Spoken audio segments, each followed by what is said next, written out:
Okay, well, good generic time of the day, everybody.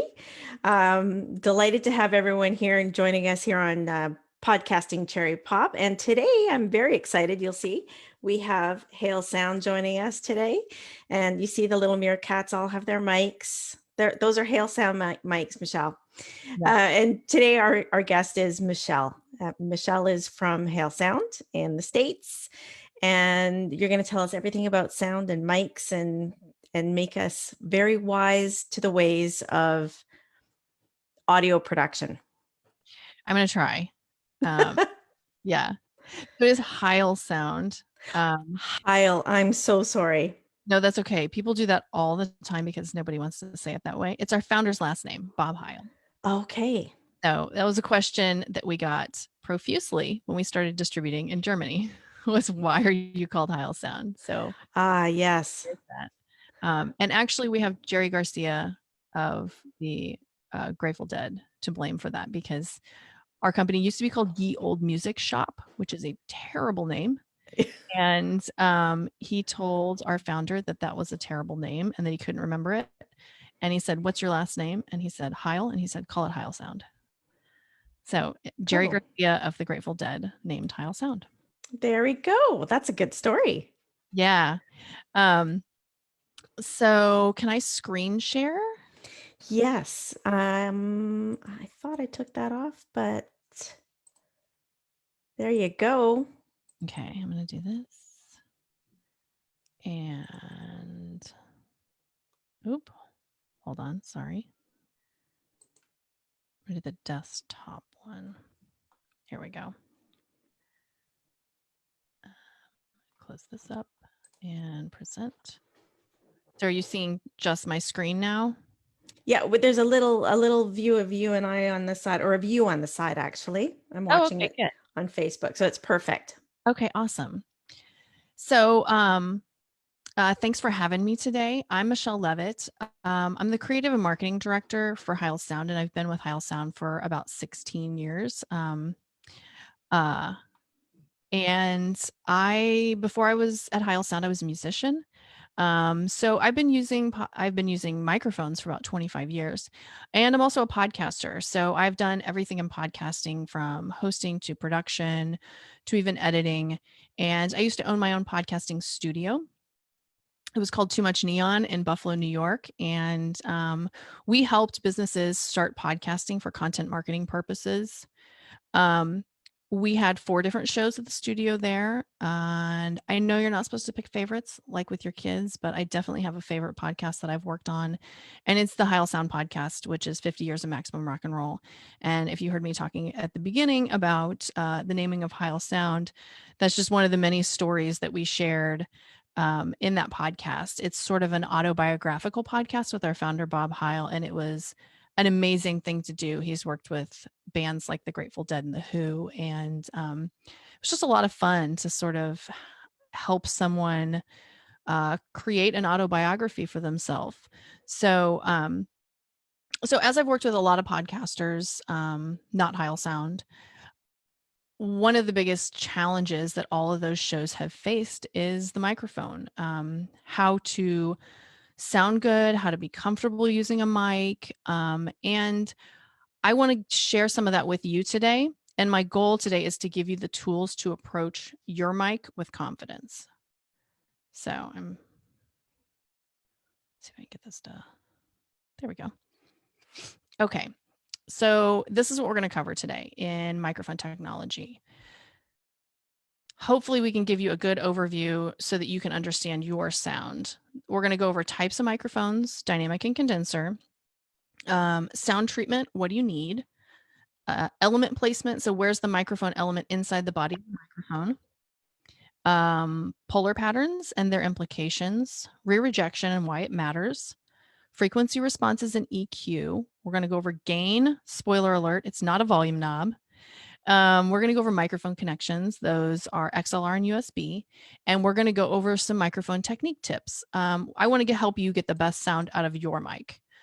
So I'm going to give you a little disclaimer right now. If you already own a microphone and how any of these topics relate to the microphone you own, I want you to check your owner's manual for reference. If you don't know if you have a dynamic or a condenser, if you don't know if it's XLR or USB, any of those things, your owner's manual should tell you. So since we've got a lot to cover, let's get started with one of the most frequent questions we get at all podcast shows. If a microphone is right for me. So dynamic or condenser. When you're deciding on which kind of microphone you need for your podcast, there are a lot of things to consider, but one of the first things you need to ask is, should I get a dynamic or a condenser mic? These terms refer to the type of microphone element. That's the cartridge inside the microphone that picks up the sound. You can't generally tell by looking at the outside of a microphone if it's a dynamic or a condenser, but they are very different. And again, check your owner's manual if you already have a mic and you don't know. So dynamic elements. These are made up of a synthetic membrane diaphragm. They're connected to a coil of very thin wire that is suspended in a strong magnetic field. So as the sound waves hit the diaphragm, it produces a vibration, and a magnetic field causes an electrical signal to be produced. So if you've ever taken the cover off a speaker cabinet and looked at the cone of a speaker, it's essentially the same thing as a dynamic microphone element. So it just works in reverse. The speaker takes a signal and turns it into audio, where the dynamic microphone takes audio and turns it into a signal. So dynamic microphones are durable. They can handle loud audio sources, and they do not need a power source. We're going to talk more about that in a minute. You generally don't need to soundproof a room to use one, and they don't pick up as much ambient noise. So applications for dynamic microphones are just about anywhere. They're kind of a jack of all trades mic. And they're typically the choice of professional broadcast studios. So condenser microphones. Condensers have an element that's made up of very thin film coated with a conductive metallic material, which is suspended over a metal polarized powered backplate. So this condenser diaphragm is part of an electrical circuit. So that changes voltage with movement, and this voltage becomes the output of the microphone. A condenser plate's a flat surface, so it's designed to pick up a very detailed audio all over the surface. You really do need a soundproof room or a very well sound treated room to use one of these microphones. They're ideal for recording studios, like high quality voiceover stuff. But again, that soundproof space is going to be really critical, or you're going to be like turning off your air conditioner and things like that. Condensers are designed to pick up everything. So it can also create bleed issues. So if you have more than one microphone in a room, you can end up with bleed in the microphones, and that means that your co-host audio ends up in your microphone's audio, or vice versa. Condensers also need a power source. This isn't a separate power source or anything like that. This is called phantom power, and phantom power actually runs back up through your mic cable and into your microphone. And phantom power delivers 48 volts through the mic cable.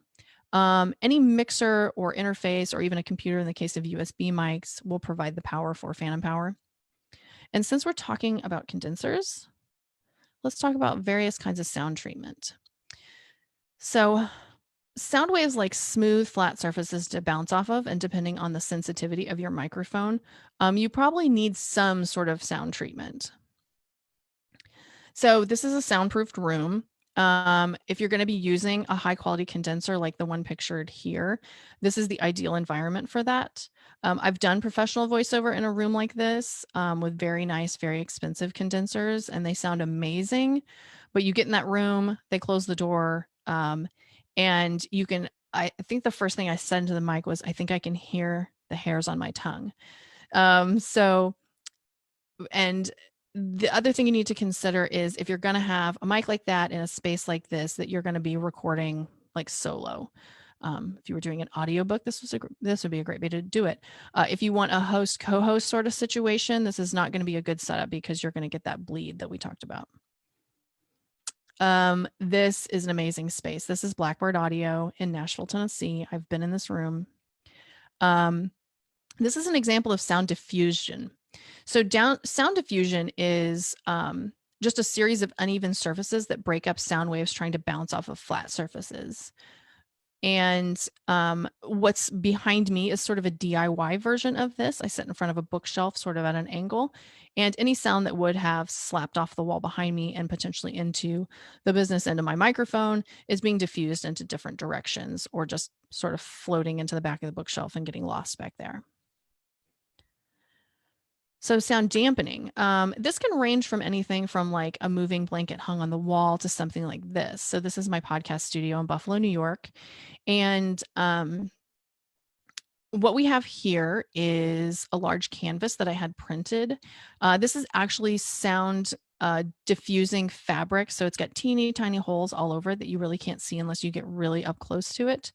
A lot of local print shops actually do this now. So if you just reach out in your area and sort of call around and find out if they do this, this wasn't a lot of money to have printed. I had 2 of these in the room. We regularly had 3 to 5 guests or 3 to 5 people in the studio, and sound would start to bounce off the walls, and then it would start to bounce into sort of the business end of the microphone from across the room. And so this was the solution that I came up with.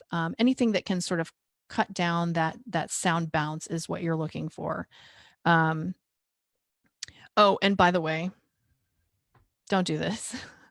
Anyone who tells you to put a blanket over your head to record an hour-long podcast is not your friend. This is just ridiculous. What's going on here is probably well, actually, I know, because this is actually straight from the NPR website. This is one of the NPR correspondents trying to record in what is not a good space to record in. And he's probably using a condenser microphone, and that's his only solution. So speaking of the business end of the microphone, it's important to know where that is. So let's talk element placement. So microphone element placement plays a critical role when talking about polar patterns. You can't know where your polar pattern is if you don't know how your microphone or how your element is mounted in the body of your microphone. So there are 2 types of element placement: end fire and side address. So this is an end fire element, and it captures audio from the end of the microphone. People always ask me what microphone I'm using. This is what I'm using. This is a PR30. Obviously, I have a windscreen on mine, but that's the microphone that's underneath it. This is a side address microphone. This is the 77D that we make. This is the only side address microphone that we make too. So now that you know about mic element placement, we can talk about polar patterns. And again, if you already have a microphone, you're not real sure, check that owner's manual. So this is a polar pattern. Every microphone has a polar pattern. This is the polar pattern chart that you might find on a manufacturer's website or in your product information sheets. So what are they? Polar patterns determine how the microphone will pick up audio. And this matters because depending on how you intend to use your microphone, the polar pattern can really help or hurt your sound. And note that at the top of this is a 0. So that is going to be on axis. When you hear people say talking into a microphone on axis, this is what they mean. 180 degrees is off axis. So if you hear someone refer to the rear rejection of a microphone at 180 degrees, that's what that means. So anytime you get further away from 0, you are further off axis. And we'll talk more about rear rejection later. So now you can see why it matters, why you need to know where the element is in the body. And I'm going to show you, let's look at an example of this. So this is the PR40. The 40 is an end fire element.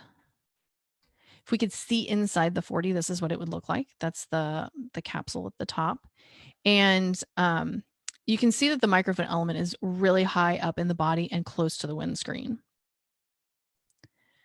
So to understand polar pattern diagrams, you always start at the end of the element. And this is the polar pattern that we saw before. This particular microphone has a cardioid polar pattern.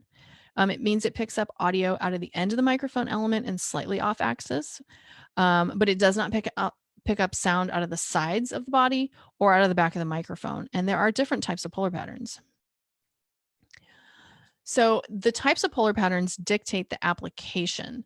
So first up is the cardioid that we just talked about. These are really ideal for podcasters. They're very directional and they exhibit great rear rejection. So you don't have to soundproof a room to use them. And I'll talk more about rear rejection in a moment. This is a supercardioid. The microphone I'm using is a supercardioid. It has basically the same application suggestions as the cardioid. It's a little more directional and it picks up a little less audio from the sides, but you do have to be aware of that little spike out of the back, and it can pick up some audio out of the back of the microphone. I tend to have mine angled toward my desk or like toward my computer screen, depending on what I'm doing. So an omnidirectional polar pattern picks up audio from all around the microphone element very evenly. You typically see these for like man on the street interviews for journalists.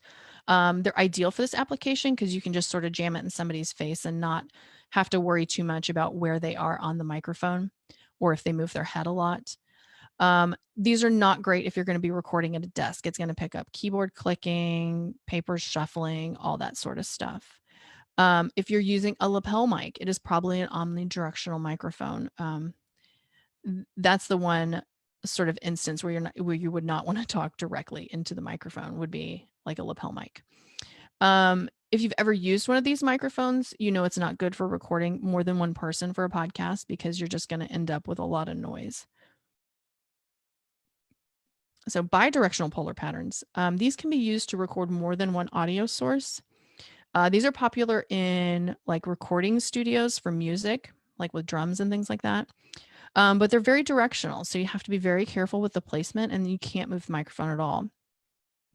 So I know what I just said sounds very tempting if you're doing a podcast and you're probably thinking, hey, I could get one of these bi-directional microphones and me and my co-host can use it and we'll just, record both of us at once. And that's really not a good idea because then you're only going to have one audio track with both of your audio in it. You really need one microphone per person, and each person needs to be recorded in their own independent audio track. And the reason for this, if you haven't started recording that yet, you will find this out, I guarantee, in the first recording session. You will be saying something and your co-host or your guest will make a noise into their microphone or cough or just do something that you want to edit out. And the only way you're going to be able to do that is if you've recorded each person on their own microphone in their own audio tracks. So now that you understand how the microphone picks up audio, let's talk about what it doesn't pick up. And by the way, this concept really only applies to dynamic microphones. So here's reality, folks. This is my space. This is the other side over here of the bookcase. I moved it over a little bit today, so you wouldn't see as much of what I call the Thunderdome. This is my 1-year-old son's play space. And so most of us are recording from home. We're doing Zoom calls from home. We are trying to make it work. We have pets, we have kids, we have roommates. Or if you're like me, you have retired neighbors that mow their grass every other day for some reason. Rear rejection is going to reject all the other audio that is coming in outside of that polar pattern. So no matter what environment you're in, rear noise rejection will keep your microphone from picking up your co-hosts, your keyboard clicks, your paper shuffles, all that sort of stuff. This is another view of my podcast studio. And this is how professional broadcast studios are set up too. And that rear noise rejection is important so that you're not getting bleed from the hosts or co-hosts across the table from one another. I once recorded at the NAMM show in Anaheim, California. It's the largest trade show for the music industry, and it has about 100,000 attendees. We actually had to mix in sound from the hall because we were able to sort of reject enough audio with the microphones that it almost didn't sound like we were recording at a trade show.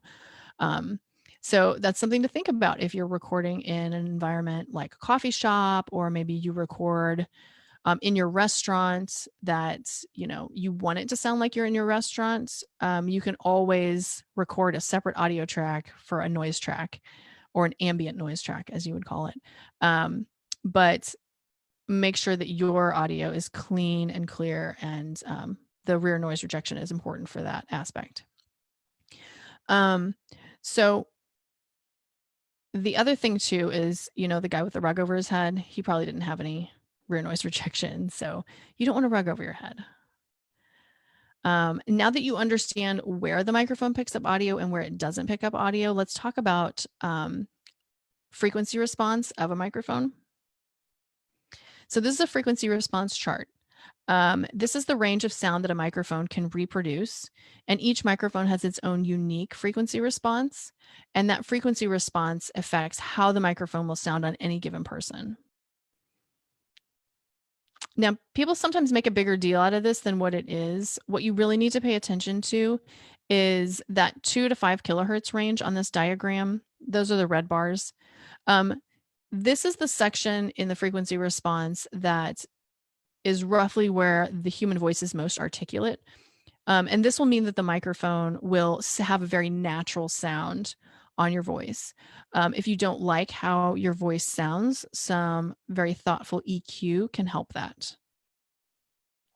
So here's how EQ sort of works.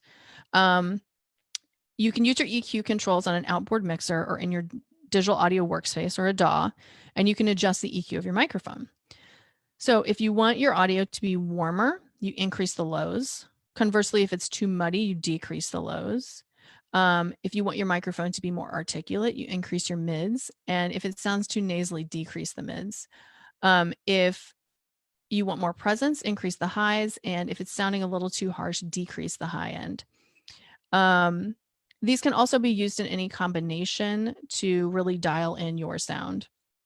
And by the way, the microphone that I'm using today, I don't have any EQ on it. If you get the right microphone for your voice, you shouldn't have to use a lot of EQ. So we got to talk about gain because this is really important. So this is a little, one input mixer, and this is a good way to show you this. Gain is a common issue that comes up for podcasters. Most interfaces and some USB mics have gain control on them. Many podcasters turn up the gain when what they really want is volume. I can't stress this enough. Gain is not volume. That's so important. I'm going to say it again. Gain is not volume. Don't use it as a volume knob. So as you can see, gain is the red arrow. The line level is the blue arrow, and the main mix is the green arrow. So simply put, gain is the control of the microphone's input level. So that is the strength of your microphone's signal. Volume is the control of your microphone's output level, or what podcasters perceive as loudness. So increasing the volume too much simply makes you sound louder. But if you increase the gain too much, at best, your audio is noisy. And at worst, you can overdrive the mic. You can cause distortion. It can start crackling, and you can have feedback.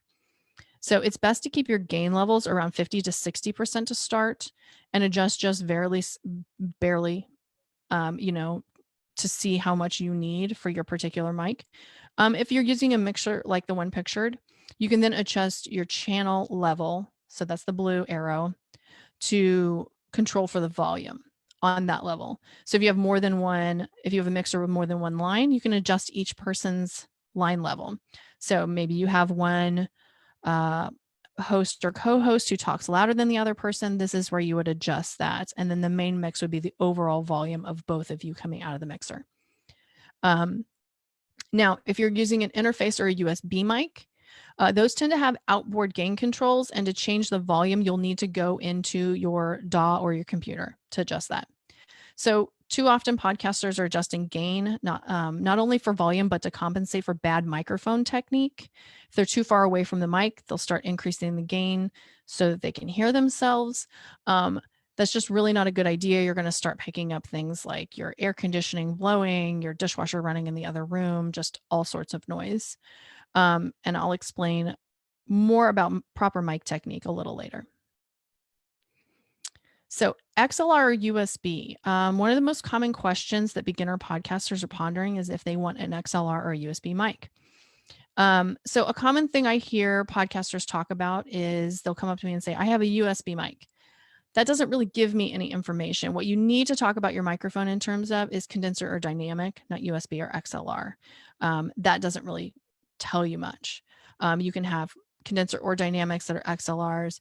Typically, USB mics tend to be condensers. There are some that are dynamics, but most are condensers. And these tend to be, sort of intermediate or basic beginner microphones.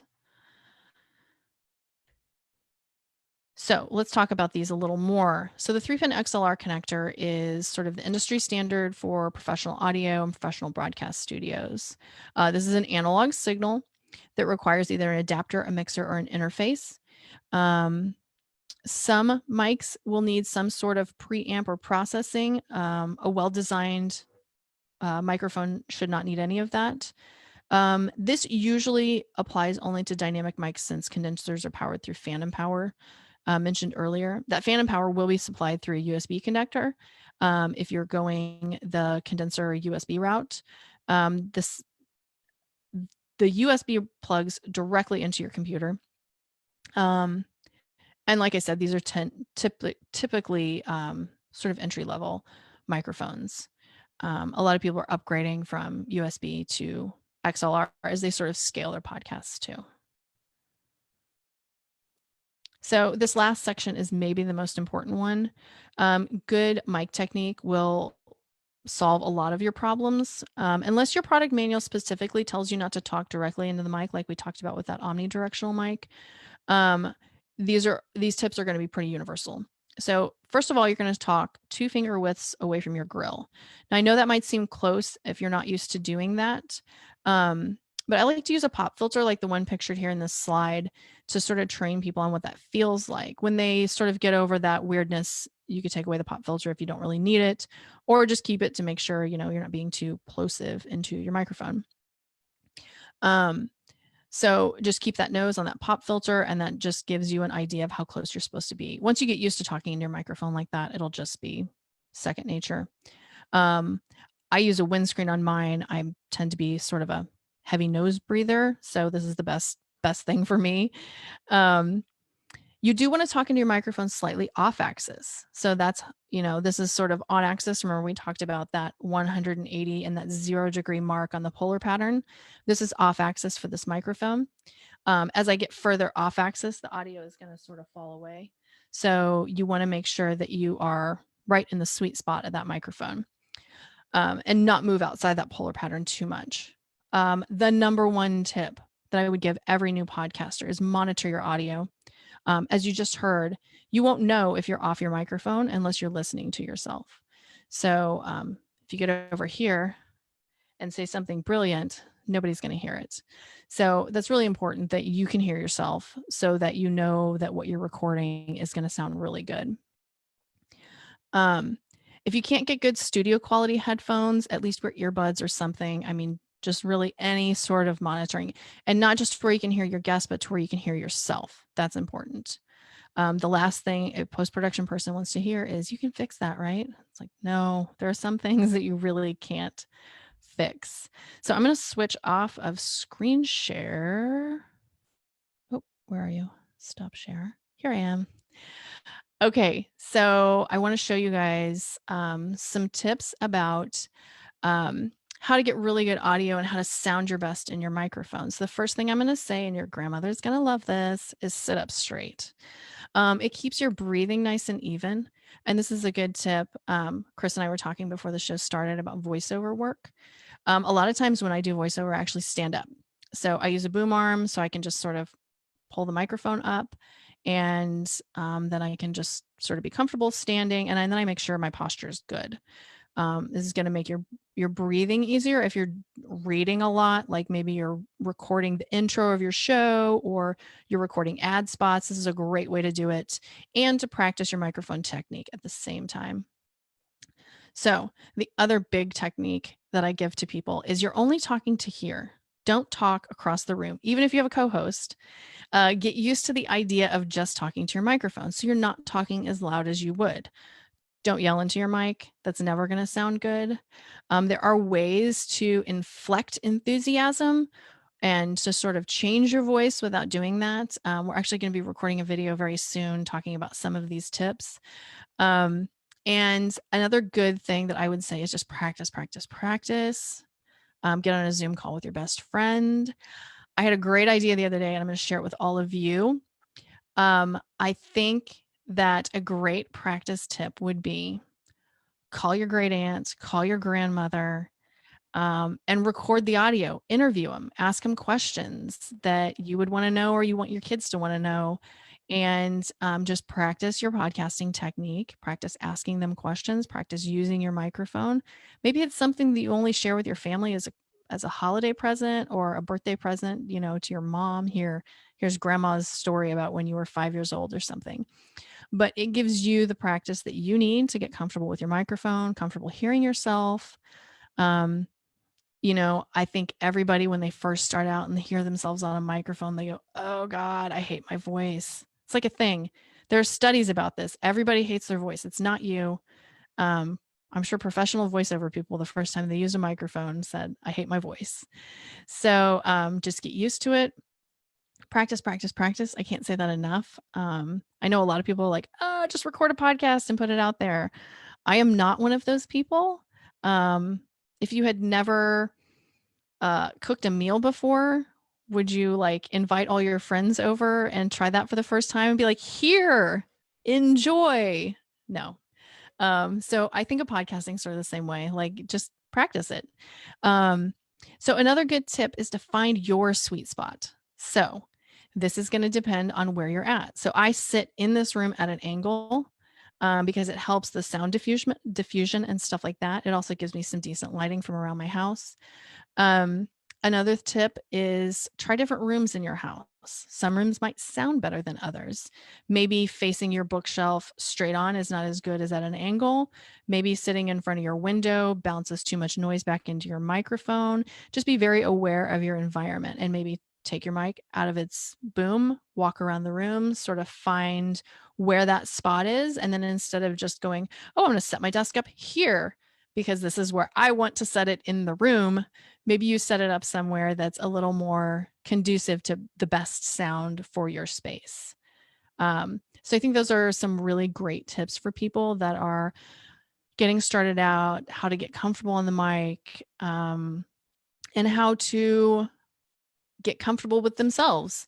And most podcasts are very personal, so I think it's a really good idea to be comfortable with how you sound and what you're talking about, and just you know practicing before you just jump in there and hit publish, please.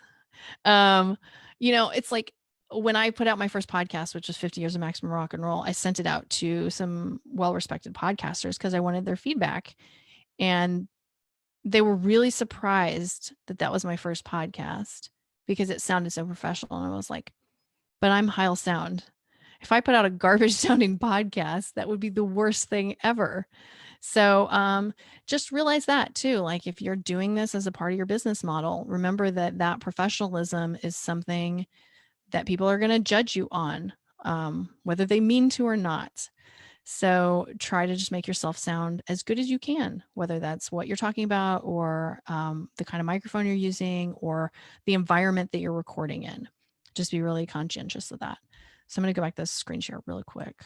Can I ask a question while we're just talking about that?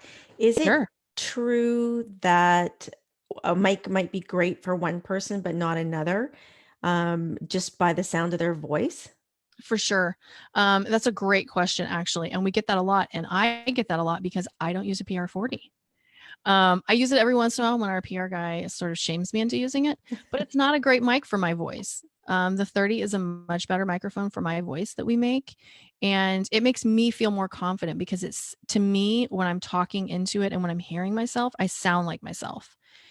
And to me, that's the most important thing because when I want people when they meet me at a podcast show to recognize my voice and it not sound like some foreign like voice coming out of my head. Um, so that's what's important to me. Now, some people like to make themselves sound different in their show, which I completely understand. To each their own. That's just not what I do. And for me, the 40 sounds a little too bassy, but the 30 sounds just the way I want to sound. So that's the microphone that I usually choose to use. So Yeah. any advice on how you'd nip that in the bud? Because I mean, we can't buy different mics and try them on for size really. So No, that is a hard thing. yeah. In normal non-Rona times, I would say go to like a podcasting show. A lot of us show up there. The vendors will have different microphones that you can try out and you can hear your own voice on it. There are microphone rental companies that, if you want to rent 3 or 4 or 5 microphones to try out, that is an option. I know we have some mic rental companies that are dealers of ours. And so you can rent like a 30 and a 40, and it comes in a case with like an interface. So you can, if you're deciding, do I want to spend the money on the XLR, hotshot microphone, or do I want to just get this cheap USB to get started? This is an inexpensive way to sort of test that out, see if it's something that you really think is worthwhile. And if you have friends that have microphones, give them a try. True. Obviously, sanitize your microphones, people, if you're sharing. Good point. Have your own windscreen. When the pandemic first started, every microphone manufacturer in the country ran out of windscreens within 2 weeks because all the broadcast companies were like using them as disposable windscreens, and they bought all of them. Oh, Yeah, it was crazy. We sold out of our windscreens in 2 days, our entire inventory. I wouldn't have even thought of that, but it makes perfect sense. So you can take your own windscreen if you're going to be using somebody else's microphone. That is a thing you can do, if you know that it will fit, of course. But please sanitize your microphones. Great advice, Michelle. Thank you. Yeah. Okay, I've got a couple more slides to share with you guys. I'm so bad at these transitions here. Okay.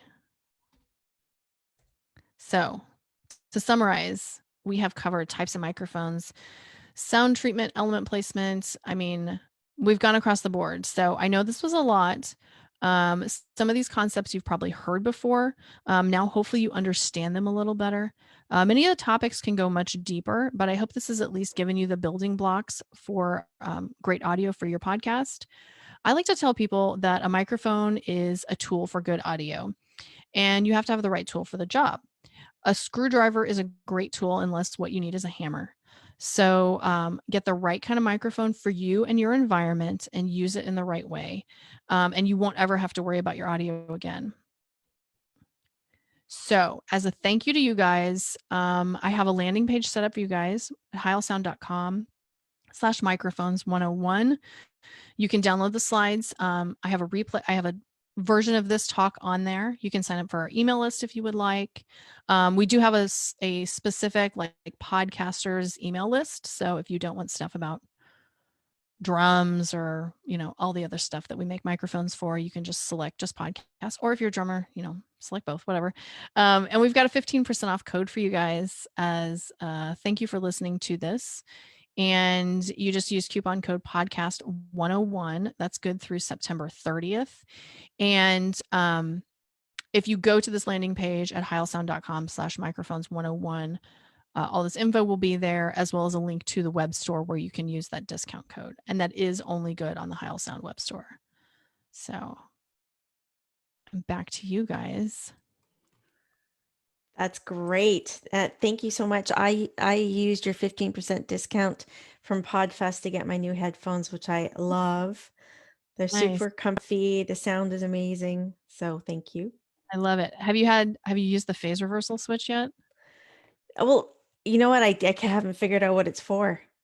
Okay, so this is a neat little thing. I used to use it when I would edit shows, like if I had to listen to hours upon hours of podcast audio. So it's a subtle thing that your brain has to really focus on to hear. So when you flip it, you're going to hear your voice go from one side to the other. Right. And so it reduces ear fatigue. So if you have to edit shows for hours on end, instead of just having that constant assault of audio, it sort of flips it between your two ears. Okay. Kind of neat, huh? Perfect. And I heard about this ear fatigue before, and I thought, is that really a thing? And it is it? Yeah, I used to way back in the olden days, the transcription software was not so good for audio, 5 years ago. And I would have to go back through. So I'd already listened to a show once to edit for content. And then I would have to listen to the finished product at least one more time for all the transcription notes. If you've ever had to go through a transcription and correct stuff, a 30 to 45-minute podcast will take you about 2 hours if you're pretty good at it. I'm not, so it would take me about 3 hours. Yeah. And so, it's a lot of time to sit and listen. And if you do more than one in a day, it's like a whole day with headphones on.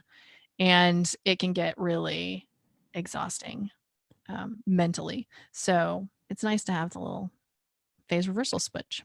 Yeah. Well, now thank you for educating me on that because I thought I don't Yeah. notice a difference, but now I do now that we're chatting. Yeah, you kind of have to pay attention to it because your brain just sort of like, it's almost like one of those weird word puzzles you see on the internet where stuff is misspelled just enough to where you can still recognize it. Yeah. It's one of those things. Your brain it just hears it and doesn't even recognize like what it's doing. It just appreciates it. Yeah. No, that's fascinating. And fascinating as well that mics, there's so many people you see on, various groups, people saying, "Oh, can anyone recommend a good mic for somebody starting podcasts?" I And know. there's just so many variables. Your room, the sound of your voice. There are, and I hate things like that because it's so personalized. That would be like if you and I wore the same shoe size and I was like, okay, we're going to buy these shoes. And you're like, but these shoes hurt my feet. It's like, well, that's what everybody said we're supposed to buy. Just because we're both women and we both wear the same size shoes does not mean that that shoe is going to be a good fit. Yeah. The USB versus XLR debate is sort of, what are you comfortable with in terms of your gear chain? I'm a set it and forget it kind of person. I have a sort of, um, I wouldn't even call it high tech because most of my gear is analog. Um, well, it's a digital mixer because it goes through USB, but it's a mixer. And I used to use just a simple Scarlett interface, the 2i2 that I've used for years. I'm having some problems with it, but it's quite old, so it could be that. Um, so I just like to have a really basic setup, but I like the dynamic microphones because, like I said, I don't have an ideal recording environment. I think most people don't. Even when I had a studio up at Heil Sound, it's a manufacturing facility and the building's right on a busy street. So, like, I didn't have a soundproof space there either. And Right. my podcast studio in Buffalo was essentially an office space. So, that wasn't a fully soundproof space. Um, so I had to constantly be aware of that stuff. And I'm not willing to turn off my air conditioner or my heater to record because I like to be comfortable. Yeah. Um, so, those are just sort of my considerations, and everybody has to consider what they're willing to do in terms of their space, what they're willing to spend, and how much gear they're comfortable working with. Because you can get, I've seen Cliff Ravenscraft, right? He had the podcast Answer Man stuff. Cliff has a very elaborate setup for his stuff. He does live streaming and he has a podcast, and he often shows his desk in front of him. And I'm like, that is so much gear that I don't even know what half of it does. Like I just have, the microphone on the boom and a mixer plugged into my computer, and that's it. That's my whole setup. It But doesn't have to be that complicated. no, even with the pro mics, it doesn't have to be that complicated. It just depends on, your level of comfort and what you're into. And if you're starting out, you're probably not into a whole lot of gear. Yeah, Could you're starting out, cost is a factor, but it seems that if you want to go economical, you're getting a USB connection and you're more than likely going to get a condenser where you don't have the right setup for that. So it's kind of a double-edged sword, really. So spend a little bit more, go for dynamic, and you're going to get better sound. Yeah, unless you can create a space that like, here's the irony.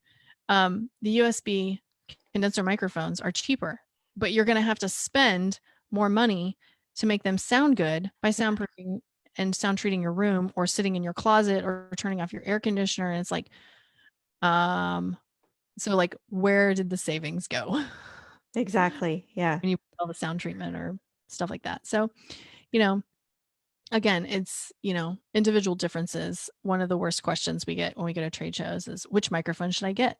Like a person just walks up to me. I've never met them before. Which microphone should I get? I don't know. I don't have a magic 8 ball that has that. Maybe I should make one of those as like a marketing That thing would be good. that just says which microphone. PR30. Yeah, there you go. That's for you. Yeah, you really have to try them out and see what you're comfortable with. And like for me, sometimes I use a pop screen, sometimes I use a windscreen, but I always use something. I'm somebody that absolutely has to wear headphones to use a microphone. I was a musician before. You have monitor audio Yeah. on a stage so you can hear yourself. So, because like there's something to me very unnerving about talking into a microphone and not knowing if you sound good. It's almost like not knowing if anyone can hear you, or, it's like, don't do the try, can anyone hear me? That sort of thing. Um, if you got your headphones on, So, yeah, and keep a microphone off axis. This is one of the best tips to people. If somebody hands you a microphone on a stage and they're like, "Here, say a few words," don't put it right in your mouth to talk into it. It's gonna not sound great. So get that, sort of like I'm using this now. Do the same thing with a handheld microphone. So that's a good extra tip that's maybe not so specific to podcasting, but a good just microphone usage tip. Absolutely. And that helps reduce plosives massively. Well, it should Yeah. reduce them completely if you're off Yeah. access. Yeah. Yeah. Yeah. Well, unless you're me. I'm pretty terrible. Hence the windscreen. I've seen people do the windscreen and the pop screen, and I'm like, maybe you need to practice more. Well, it does Yeah. take practice. And so your advice of practice, practice, practice is very good advice. And I'm so glad I took a voiceover course probably a decade ago. But I remembered a lot of the lessons that we had about mic usage, and I think that's been very helpful to me. But this talk has been phenomenal in just extra education, how close you need to be, what's right, and understanding, gain is not a volume knob. There's so much to learn No. when you first start this Yeah. that it's overwhelming. So just hearing this practical advice, I think will help a lot of people just up the ante on the quality of their audio. Yeah. And if you're gonna go the XLR route, don't be afraid of a mixer. Um, like having that line level there where you can adjust your volume, having that main mix out where you can adjust your volume, being able to control those things without having to get into your DAW. If you're talking and you realize like, uh-oh, my volume levels aren't where I want them to be, or you're recording and you see that your audio is coming in at a really low level, you can adjust that without having to like sort of go into the DAW and mess with it. Just sort of turn it up, watch the levels go. I just find that easier, but I'm a little old school, I guess. Clearly, I still read paper books. um, so that's just me. But don't be afraid of a mixer.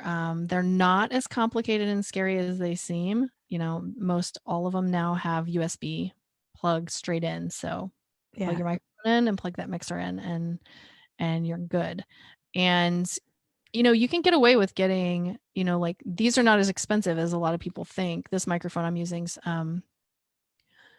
$250, I think, or somewhere in that ballpark. And you can get a simple Focusrite Solo, I think, for $99. So you can get a really, really professional sounding microphone. You can find $99 mixers on Amazon all day, every day. So it doesn't have to be as big as a cost commitment as most people think. I think people think they have to spend $1,000 if they want to have that pro mic set up, and that's just not really the case. But you got to do a little bit of homework and make sure that the gear that you're buying is appropriate for you. absolutely. That's great. Well, Michelle, I would just like to thank you on behalf of the Cherry Pop Gang. This has been fantastic, and I hope everyone gets a lot of value out of it. Takes Yeah. advantage of the 15% discount that you provided. Thank you so much for that. Yeah. And that landing page again is heilsound.com/podcast 101. So that last slide, and I'll put a link in our group page so you guys can find it. That's awesome. Thank you so much. Thanks for having me, Chris. Yeah, my pleasure. All right. Take care. Bye. Bye.